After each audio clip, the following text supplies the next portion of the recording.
खबरों के निष्पक्ष विश्लेषण के लिए सब्सक्राइब करें Jantantra TV and press the bell icon. Never miss any update. इसीलिए खास है क्योंकि इस बुलेटिन में हमारे अलग अलग रिपोर्टर्स अपने अपने राज्यों से जुड़ते हैं, जो हर बड़ी खबर अपने राज्य की हम तक पहुंचाते हैं और आपसे रूबरू कराते हैं। पूरे दिन क्या क्या होने वाला है और किस बड़ी खबर पर हमारी नजर रहेगी, चाहे वो राजनीतिक जगत की खबर हो, क्राइम की खबर हो या फिर कोई और, आप तक हमारे रिपोर्टर्स पहुंचाएंगे। इन तमाम चीजों को लेकर हम उनसे चर्चा भी करेंगे।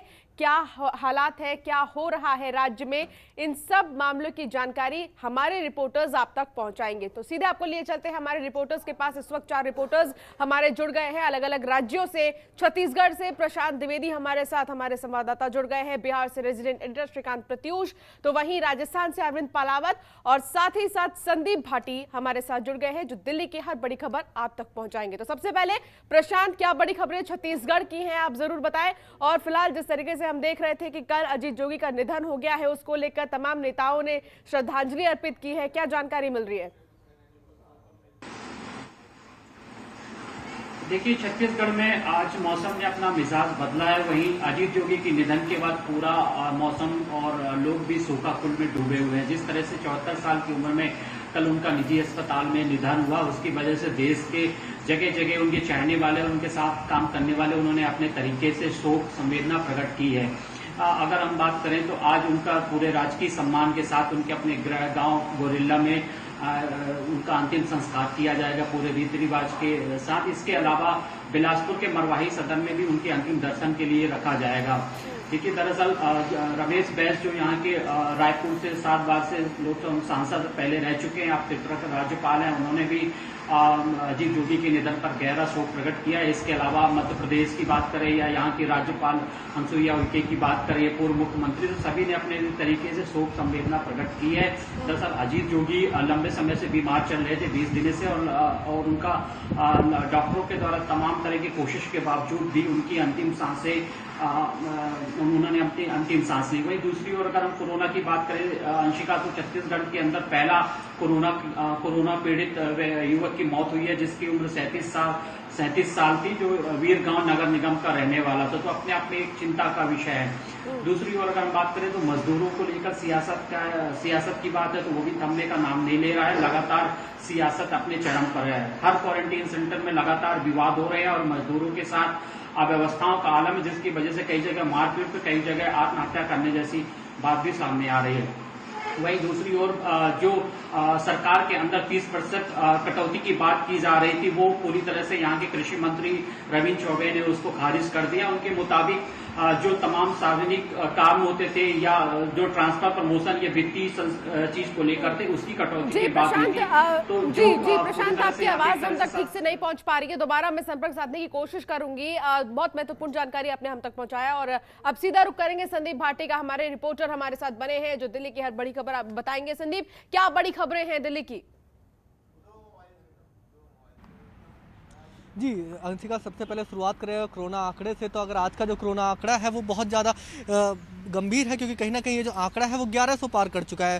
पहली बार हुआ है दिल्ली में जब कोई आंकड़ा जो है एक दिन में 1100 से ज़्यादा केसेस आए हैं। अभी की अगर बात करी जाए, लगभग 17,000 से जो ज़्यादा केसेस है वो दिल्ली के अंदर पाए जा चुके हैं। लगातार जो केसेस की जो संख्या है वो भी बढ़ रही है। हालांकि इसकी एक वजह सरकार की तरफ से ये भी बताई जा रही है कि जो टेस्टिंग लेवल है ये बहुत ज़्यादा बढ़ा दिया गया है, जिस वजह से जो मामले हैं वो जल्दी से निकल कर सामने आ रहे हैं। कल दिल्ली के CM अरविंद केजरीवाल की तरफ से PC करके भी कहा गया था कि हम लगातार नज़र बनाए हुए हैं हर स्थिति पर, देख रहे हैं कि जिस तरह से ज़्यादा लोगों की टेस्टिंग कराई जाए, जिनको कोरोना के लक्षण है उनकी टेस्टिंग कराई जाए, और ये पता लगाने की कोशिश की जाएगी कि आखिरकार जो संख्या जो फैल रही है इस पर एक तरह से इन पर कमी लाई जाए। लेकिन उनकी तरफ से ये भी कहा गया कि इसमें से बहुत सारे मामले ऐसे भी सामने आए हैं जो कोरोना संक्रमित थे, लेकिन उनको घर पर ही क्वारंटाइन किया गया था और घर पर ही क्वारंटाइन होने के बाद वो ठीक भी हुए हैं। तो ऐसे में बहुत सारे लोग ऐसे भी हैं जिन्हें हॉस्पिटल जाने की जरूरत नहीं पड़ी है, बीमारी बड़ी जरूर है लेकिन इतनी ज़्यादा गंभीर नहीं दिख रही है लोगों के अंदर। इस वजह से लोग घर पर भी रहकर इसे ठीक कर पा रहे हैं। हालांकि लोगों से में ये भी देखा जा रहा है कि बहुत सारे जो लोग कोरोना संक्रमित पाए जा रहे हैं उनके अंदर लक्षण नहीं देखे जा रहे हैं। दिल्ली के अंदर आम लोग जो आम जीवन में रह रहे हैं और उनके अंदर देखा जाता है कि वो कोरोना संक्रमित है, लेकिन लक्षण की बात की जाए तो मामूली तौर पर उन्हें या थोड़ी बहुत खांसी या जुकाम जैसी जो बीमारी है वो देखी जा रही है। हालांकि मौसम चेंज हो रहा है, इस वजह से भी बहुत सारे लोगों को इस तरह की जो बीमारियां हैं वो हो रही है, लेकिन इसके बावजूद कोरोना के जो मामले हैं वो लगातार बढ़ते जा रहे हैं। ये जो मामले अभी तक जो रहते थे वो सिर्फ आम लोगों में देखे जा रहे थे, लेकिन अब ज़्यादा से ज़्यादा जो लोग जो ऑफिस में काम करते हैं, गवर्नमेंट ऑफिस में जो काम करते हैं, उनके अंदर भी ये बीमारी पहुंच चुकी है। चाहे वो कोरोना वॉरियर्स की अगर बात की जाए, पुलिसकर्मी हो या बाकी अन्य लोग हो, इनमें भी ये जो मामले हैं ये पहुंच गए। हालांकि मरने वालों की जो संख्या है वो बहुत ज़्यादा तेज़ी से बढ़ रही है। लगभग 398 जो लोग हैं जिनकी अभी तक जो कोरोना की वजह से मौत हो चुकी है। और इसको लेकर कहीं ना कहीं अगर दिल्ली की बात कर ली जाए तो दिल्ली के अंदर जो राजनीति है वो बहुत तेजी से गर्मा गई है, क्योंकि कहीं ना कहीं कल हमने देखा कि अजय माखन जो है कांग्रेस नेता, उनकी तरफ से एक ट्वीट करके कहा गया कि जो ऑफिशियल तौर पर जो सरकार आंकड़े बता रही है वो 398 हैं, लेकिन अगर वैसे आंकड़े देखे जाए जो जहाँ पर उनकी डेड बॉडीज जलाई जा रही है वहाँ के अगर आंकड़े निकाल कर देखी जाए तो ये लगभग 1000 पार है। तो ऐसे में कहीं ना कहीं उनकी तरफ से एक इल्जाम लगाया गया सरकार के ऊपर कि जो सरकार है वो आंकड़े छुपाने की जो कोशिश है वो कर रही है। आरोप लगाया जा रहा था सरकार पर कि वो आंकड़े छुपाने की कोशिश कर रहे हैं। इन सबके बीच संदीप, फिलहाल क्या जानकारी मिल रही है? लगातार हम तस्वीरें भी दिखा रहे थे हमारे दर्शकों को कि लंबा लंबा ट्रैफिक जाम लगा रहता है दिल्ली और नोएडा बॉर्डर पर। तो दिल्ली और गाजीपुर के जो बॉर्डर है गाजियाबाद का, उसे सील कर दिया गया है, गुरुग्राम के बॉर्डर को भी सील कर दिया गया। तो फिलहाल क्या ताजा जानकारी मिल रही है? किन लोगों को आने की अनुमति दी जा रही है? क्या जानकारी इसको लेकर? लॉकडाउन 4.0 की शुरुआत हुई तो उसमें ये कहा गया था कि जो नोएडा या गाजियाबाद के जो सीमाएं जो दिल्ली से मिलती है उन्हें खोल दिया जाए, लेकिन उसके बाद इन सीमाओं को खोला नहीं गया था, जिस वजह से कहीं ना कहीं जो जाम था हमें नोएडा और दिल्ली के बॉर्डर पर देखा गया था। फिर उसके बाद गाजियाबाद का बॉर्डर कुछ समय के लिए खोला गया, फिर उसे दोबारा से बंद कर दिया, जिस वजह से कहीं ना कहीं जो दिल्ली गाजीपुर का जो जाम था वो लगातार बढ़ रहा था। लेकिन पिछले 2 दिनों से अगर कल की बात कर ली जाए, कल सुबह से ही लगातार जो हरियाणा का बॉर्डर सील कर दिया गया, तो उसके बाद से ही जो दिल्ली हरियाणा की तमाम जो सीमाएं, चाहे वो फरीदाबाद की सीमा हो या गुरुग्राम की सीमा हो, इन सीमाओं पर भी लगातार जो लंबा जाम है वो देखने को मिल रहा है। कल हमारे पास बहुत सारी तस्वीरें सामने आई जिसमें साफ तौर पर देखा जा रहा था कि तमाम जो मजदूर जो फरीदाबाद में रहते हैं या फिर गुरुग्राम में रहते हैं और दिल्ली जॉब करते हैं तो दिल्ली आने की कोशिश कर रहे थे, लेकिन उन्हें रोक दिया जा रहा था। ऐसी ही तस्वीरें आज सुबह से भी लगातार आ रही है कि लगातार जो लोग दिल्ली में जॉब करते हैं अगर गुरुग्राम जा रहे हैं तो उन्हें वहीं पर रोक दिया जा रहा है, क्योंकि कहीं ना कहीं जो दिक्कतें हैं वो सभी को हो रही हैं। ऐसे में साफ तौर पर यह कहा गया है कि जो एंट्री है वो पूरी तरह से बंद कर दी गई है, क्योंकि एक वजह ये भी बताई गई अनिल विज जो गृह मंत्री है हरियाणा के, उनकी तरफ से पहुंचाया है। अब हम सीधा रुक करेंगे श्रीकांत प्रत्यूष की और बिहार से रेजिडेंट एडिटर हमारे साथ जुड़े हैं, लेकिन अब सीधे हम जाएंगे जयपुर और वहां अरविंद पलावत हमारे साथ लगातार हमारे संवाददाता बने हैं, उनसे हम बातचीत करेंगे। अरविंद, जयपुर की क्या बड़ी खबरें हैं और किस खबर पर हमारी नजर रहेगी आज पूरे दिन? बिल्कुल, देखिए जयपुर की राजस्थान की यदि बड़ी खबरों की बात करें तो राजस्थान के मुख्यमंत्री अशोक गहलोत ने स्पष्ट कर दिया है कि 31 मई के बाद भी जो रात्रिकालीन कर्फ्यू है वो यहाँ पर लागू रहेगा। हालांकि लॉकडाउन को लेकर क्या कुछ रणनीति केंद्र सरकार की होती है, क्या कुछ नोटिफिकेशन वहां से जारी होता है वो देखा जाएगा, लेकिन उन्होंने स्पष्ट कर दिया है कि चाहे कुछ भी हो लेकिन रात्रिकालीन जो कर्फ्यू है शाम को 7 बजे से सुबह 7 बजे तक का जो कर्फ्यू है वो यहाँ पर जारी रहेगा। साथ ही उन्होंने कहा है कि जो हेल्थ प्रोटोकॉल्स हैं कोरोना को लेकर, उनको लेकर किसी तरह की कोताही नहीं बरती जाएगी, किसी भी व्यक्ति को इन प्रोटोकॉल्स का उल्लंघन नहीं करने दिया जाएगा। और मुख्यमंत्री ने स्पष्ट कहा है कि यदि कोई भी व्यक्ति जो होम क्वारंटाइन या होम आइसोलेशन को यदि नियमों का उल्लंघन करता है तो उसके खिलाफ कड़ी जो है कार्रवाई वो की जाए। तो वहीं 10वीं और 12वीं की परीक्षाओं को लेकर जो असमंजस चल रहा था वो भी यहाँ पर खत्म हो चुका है और 10वीं और 12वीं की परीक्षाएं अब जल्द होंगी। माना जा रहा है कि जून के महीने में ये जो परीक्षाएं ये होंगी और उसके बाद में कॉपीज को चेक करके परिणाम जो है वो जल्दी से जल्दी लाने के प्रयास किए जाएंगे। मुख्यमंत्री अशोक गहलोत ने शिक्षा मंत्री गोविंद सिंह डोटासरा से कल रात को सीएम हाउस में मुलाकात की और उसके बाद में इस संबंध में डायरेक्शन दिए, क्योंकि देखिए 10वीं और 12वीं की परीक्षाओं को लेकर लगातार असमंजस बना हुआ था कि परीक्षाएं होंगी या नहीं होगी, अगर होगी तो कब होगी। तो ऐसे में अब जल्द ही माध्यमिक शिक्षा बोर्ड की ओर से जो टाइम टेबल है वो यहाँ पर जारी कर दिया जाएगा और उस टाइम टेबल के बाद में परीक्षाओं की जो तैयारी है वो की जाएगी। और मुख्यमंत्री ने यह भी कहा है कि जो कोरोना की जो प्रोटोकॉल्स हैं उनको ध्यान में रखा जाए, 1 मीटर की जो दूरी है वो हर एक स्टूडेंट के बीच में बनाई जाए ताकि किसी भी तरह का संक्रमण का खतरा नहीं है। साथ ही जो जिन स्कूल्स को अभी क्वारंटाइन किया गया है, क्वारंटाइन सेंटर्स बनाया गया है, उनमें यदि एग्जाम सेंटर्स होते हैं तो उसको पहले पूरी तरह से सैनिटाइज किया जाए, सैनिटाइज करने के बाद में ही वहां पर एग्जाम कराया जाए ताकि बच्चों में किसी तरह की कोई परेशानी यहाँ पर ना हो। साथ ही मास्क लगाना और सैनिटाइजर का प्रयोग करना भी यहाँ पर काफी ज्यादा महत्वपूर्ण उन्होंने बताया है। तो वहीं भारतीय जनता पार्टी के वरिष्ठ नेता भंवरलाल शर्मा का कल निधन हो गया है और आज उनका अंतिम संस्कार कुछ देर बाद में चांदपोल मोक्षधाम जो है वहां पर किया जाएगा। आपको बता दें कि जो भंवरलाल शर्मा थे वो जनसंघ के टाइम से ही काफी सक्रिय राजनीति में रहे और उसके बाद से लगातार भारतीय जनता पार्टी में भी उन्होंने अपना अहम योगदान दिया। पूर्व मंत्री रहे, भैरों सिंह शेखावत की जो सरकार थी राजस्थान में, उस वक्त वो स्वायत्त शासन मंत्री भी रहे। करीब 95 साल की उम्र थी। कल उन्होंने अपने जो गांव है जमवारामगढ़ वहां पर अंतिम सांस ली और उसके बाद में अब जो आज उनका अंतिम संस्कार किया जाएगा। इस दौरान जो पार्टी के वरिष्ठ नेता हैं वो भी वहां पर मौजूद रहेंगे।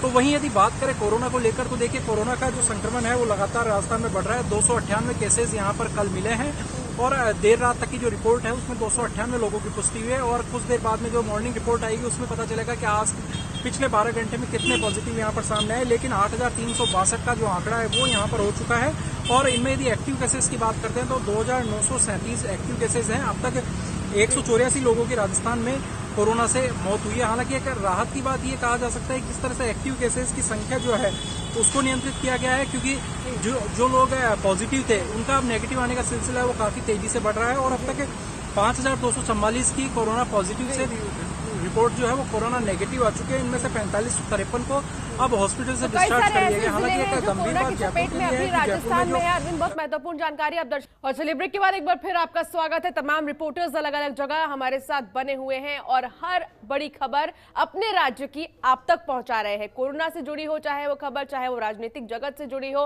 हर खबर हर अपडेट आप तक हम पहुंचा रहे हैं। अब सीधा रुख करेंगे उत्तर प्रदेश का, जहां से पंकज चतुर्वेदी हमारे संवाददाता हमारे साथ बने हैं, उनसे बातचीत करेंगे। पंकज, क्या बड़ी खबरें उत्तर प्रदेश की हैं और किस पर नजर रहेगी हमारी?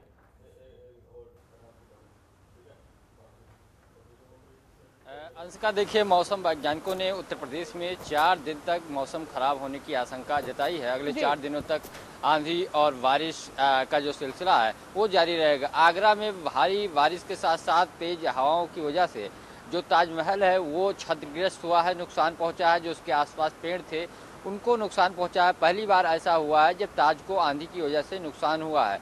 वहाँ कई सारे गुंबद भी टूटे हैं और अगले 4 दिनों तक ये सिलसिला उत्तर प्रदेश में ऐसे मौसम जो है बनता और बिगड़ता रहेगा। तेज आंधी के साथ साथ बारिश के भी होने के आसार हैं, कहीं कहीं ओले भी पड़ सकते हैं। मौसम वैज्ञानिकों ने अनुमान जताया है, कई डिस्ट्रिक्टों को अलर्ट पे रखा है। फिलहाल आज पूरे प्रदेश में अलग अलग हिस्सों में बारिश और आंधी देर रात से ही चल रही है। इसको देखते हुए संबंधित जिलाधिकारियों को भी अलर्ट पे रखा गया है। राज्य आपदा के जो कर्मी हैं उनको भी अलर्ट पे रखा गया है कि ज़रूरत पड़ने पे आपकी सहायता ली जा सकती है।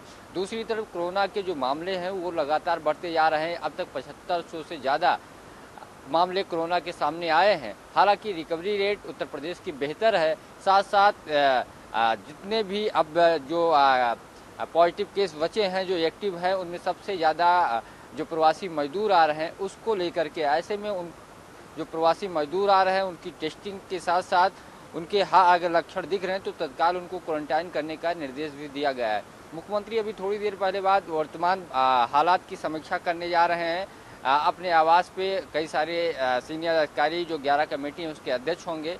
चूँकि जो बरसात और आंधी की वजह से कई हिस्सों में नुकसान हुआ, जन धन कि उसका आकलन करेंगे। संबंधित जिलाधिकारियों को इस संबंध में निर्देश मुख्यमंत्री कार्यालय और मुख्यमंत्री के द्वारा जा सकता है कि उनकी तत्काल आकलन करके रिपोर्ट शासन को प्रेषित की जाए और अगले 4 दिन जो मौसम वैज्ञानिकों का अनुमान है उसको लेकर के भी चर्चा हो सकती है। दूसरी तरफ चूँकि लॉकडाउन 4 की जो मियाद है वो खत्म होने वाली है, लॉकडाउन 5 लगाने के सुगबुगाहट है, लेकिन ऐसे में उत्तर प्रदेश लॉकडाउन 4 में क्या करेगा, क्या सुझाव केंद्र को भेजेगा, लॉकडाउन 5 का कैसे अगर लागू होता है तो इम्प्लीमेंट कराएगा, कितनी सारी छूटें प्रदेश चाहता है। वैसे उत्तर प्रदेश में सबसे ज़्यादा अगर देखा जाए तो चाहे इकोनॉमिक जोन हो या अन्य मार्केट हो उनको खोल दिया गया है एहतियात के तौर पे, और कैसे ढील दी जाए इसको लेकर के समीक्षा बैठक की जाएगी। परिवहन सेवा शुरू करने की लॉकडाउन 4 में उत्तर प्रदेश सरकार अपनी बात रख सकती है।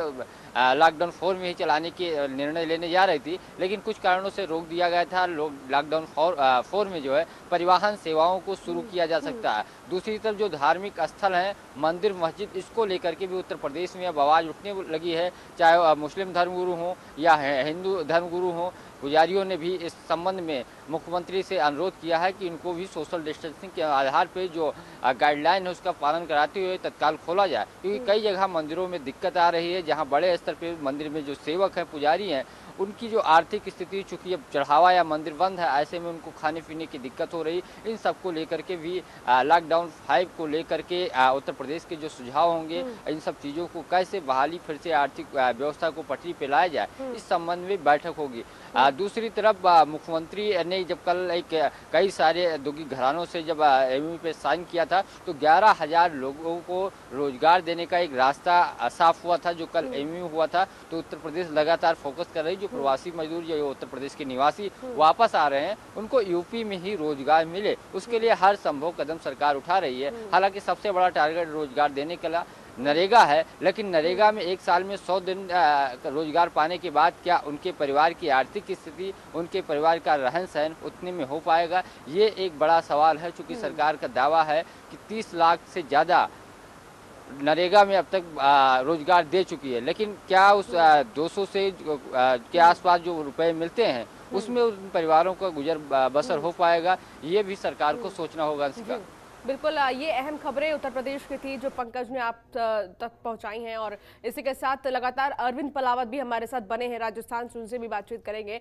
अरविंद, जिस तरीके से अभी हम बात कर रहे थे उत्तर प्रदेश को लेकर कि वहां पर कई सारी योजनाएं बनाई जा रही हैं प्रवासी मजदूरों को लेकर, राजस्थान सरकार की तरफ से क्या कुछ कहना सामने आ रहा है, और प्रवासियों को लेकर, मजदूरों को लेकर, उनके रोजगार को लेकर क्या रणनीति बनाई गई है अभी तक?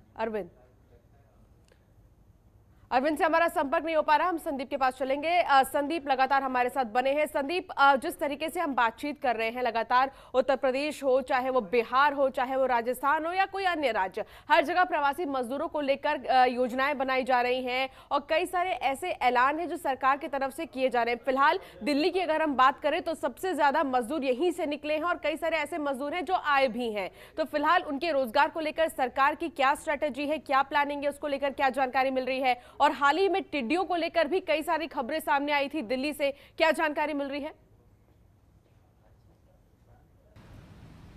जी, साफ तौर पर क्योंकि कहीं ना कहीं जो बहुत बड़ा जो तबका जो दिल्ली से रवाना हुआ था अलग अलग राज्यों के लिए, तो उनमें कहीं ना कहीं एक सवाल दिल्ली के ऊपर भी खड़ा हुआ था कि आखिरकार दिल्ली क्यों नहीं इन लोगों को रोजगार दे पा रही है, कि आखिरकार दिल्ली आखिर सरकार की आखिर क्या कमी है कि ये लोग यहाँ से छोड़कर जा रहे हैं। तो ऐसे में कहीं ना कहीं तमाम जो इंतजामात हैं उनके जाने के लिए दिल्ली सरकार की तरफ से किए जा रहे हैं। तो हमने पिछले दिनों देखा कि दिल्ली सरकार की तरफ से ऑफिशियल तौर पर रेलवे को लेटर लिखकर उन्हें अपने गृह राज्य भेजने के लिए ट्रेनों की भी मांग की गई, और साथ ही जो 1 जून से 200 स्पेशल ट्रेनें जो चलने वाली हैं वहाँ तक जो तमाम जो मजदूर हैं कैसे पहुंच पाएंगे, इसके लिए भी तमाम जो इंतजामात हैं वो दिल्ली सरकार की तरफ से किए जा रहे हैं। और साथ ही जो अरविंद केजरीवाल हैं दिल्ली के मुख्यमंत्री, तो उनकी तरफ से भी कहा जा रहा है कि अगर आपको कहीं भी जाने की जरूरत नहीं है, दिल्ली सरकार लगी हुई है कि आपको कहीं ना कहीं किसी तरह से जो तमाम जो रोजगार है वो उपलब्ध कराया जाए, क्योंकि कहीं ना कहीं जो दिल्ली है वो रेड जोन में आती है अभी। तो इसको लेकर कहीं जो सरकार है वो विचार कर रही है कि आने वाले समय में जब लॉकडाउन 5.0 शुरू होगा तो उस समय जो दिल्ली को अलग दोबारा से रिक्रिएट किया जाएगा, उसके जो जोन से उन्हें दोबारा से बनाया जाएगा, जहाँ पर जो कोरोना के जो पेशेंट्स हैं उन्हीं एरियाओं को रेड जोन रखा जाएगा, बाकी जो एरियाज हैं उनको ऑरेंज या फिर जहां बिल्कुल भी नहीं उनको ग्रीन जोन में बांटा जाएगा। और यही वजह रही लगातार जो दिल्ली सरकार है उनकी तरफ से प्रयास भी किया जा रहा है कि अलग से जो ज़्यादा लोगों को दिक्कत ना हो, काम जो है लोगों के खुल जाए, दुकानें खुल जाए और तमाम जो मार्केट्स हैं वो दिल्ली में खुल जाए। क्योंकि कहीं ना कहीं आप देखेंगे दिल्ली में जो बहुत बड़ा जो तबका है वो मार्केट्स में काम करता है, दुकानों में काम करता है। अगर दुकान नहीं खुलेंगी तो उन्हें एक तरह से जो रोजगार है वो नहीं मिल पाएगा। और यही वजह है कि लगातार जो सरकार है वो प्रयास भी कर रही है कि तमाम जो दुकानें हैं उन्हें खोल दिया जाए। और यही वजह रही कि आप देखेंगे कि जो 5.0 है उसको लेकर जो तमाम जो बैठकें हैं वो की जा रही हैं। हमने देखा कि गुरुवार को जो केंद्र सरकार गृह मंत्री अमित शाह हैं उनकी तरफ से तमाम जो मुख्यमंत्री हैं उनके साथ चर्चा की गई वीडियो कॉन्फ्रेंस के जरिए, और उनसे राय पूछी गई कि आखिरकार जो 31 को जो लॉकडाउन 4 खत्म हो रहा है इसके बाद में क्या लॉकडाउन आगे बढ़ाया जाए या नहीं बढ़ाया जाए, इस पर राय रखी। और उसके बाद कल फिर से जो केंद्र गृह मंत्री हैं अमित शाह, उन्होंने प्रधानमंत्री नरेंद्र मोदी से बैठक की उनके साथ में, और ये इस पर विचार किया कि आने वाले समय में लॉकडाउन 5 अगर होता है तो उसमें किस तरह की जो छूटें हैं वो दिए जाएंगे। और इस पर लेकर आज हो सकता है कि इसको लेकर गाइडलाइंस भी जारी कर दी जाए, क्योंकि कल आखिरी दिन है लॉकडाउन 4 का। उसके बाद अगर सोमवार से लॉकडाउन 5 शुरू होता है तो उसमें क्या क्या छूटें जो दी जाने वाली हैं इसको रखा जाना है। कहीं ना कहीं दिल्ली में हो सकता है कि दिल्ली में जो तमाम जो पार्लर हैं या सैलून है या जिम है, जिम बहुत ज़्यादा है दिल्ली के अंदर। तो एक तरह से आप देखेंगे कि तमाम जो लोग हैं जिनका रोज़गार जो जिम से चलता है वो कहीं ना कहीं उनका जो रोज़गार है वो पूरी तरह से ठप पड़ चुका है। तो ऐसे में हो सकता है कि जो रेड जोन में ना रहकर जो ग्रीन जोन या ऑरेंज जोन में जो जिम या सैलून बने हुए हैं उन्हें खोल दिया जाए। तो इस पर भी जो विचार है सरकार की तरफ से लगातार किया जा रहा है। वहीं अगर दूसरी तरफ देखते चलें तो 1 जून से जो अभी तक आप देख रहे थे दिल्ली में जो तमाम जो सुविधा चलती आ रही थी पुलिस थानों में, कि रजिस्टर प्रणाली लागू थी अंग्रेज सरकार के ज़मानों से ही, तब उसे ख़त्म कर दी जाएगा। अब से जो दिल्ली के अंदर तमाम जो काम है वो रजिस्टर्ड पे ना होकर कंप्यूटर्स पे होंगे। तमाम जो आंकड़े जो अभी तक रजिस्टर पर लिखे जा रहे थे वो अब कंप्यूटरों में किए जाएंगे। तो ऐसे तमाम जो चीज़ें हैं वो दिल्ली के अंदर चल रही हैं। तो कई सारी ऐसी चीज़ें जिनमें बदलाव देखे जा रहे हैं और इस संवेदनशील स्थिति में हर सरकार अपनी अपनी तरफ से योजनाएं बना रही है ताकि किसी तरह कोरोना काल में जितने भी लोग परेशान हैं उनकी परेशानी को दूर किया जा सके। इसी के साथ आप सभी रिपोर्टर्स का बहुत बहुत शुक्रिया। बुलेटिन में फिलहाल इतना ही। आप देखते रहिए जनतंत्र टीवी। नमस्कार।